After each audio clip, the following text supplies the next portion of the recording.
In front of me is XIAOMI 11 Lite 5G NE, and today I would like to show you how you can manage vibration options on this XIAOMI.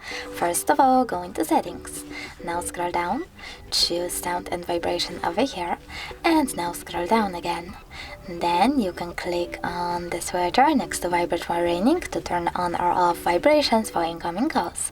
But you can also click on the switcher next to vibrate in silent mode to turn on or off vibrations while your device is muted. Over here you can turn on or off touch vibrations by tapping on the switcher next to haptic feedback.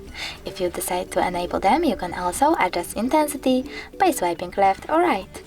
Thanks so much for watching. If you enjoyed this video, leave a like, comment and definitely subscribe. Bye!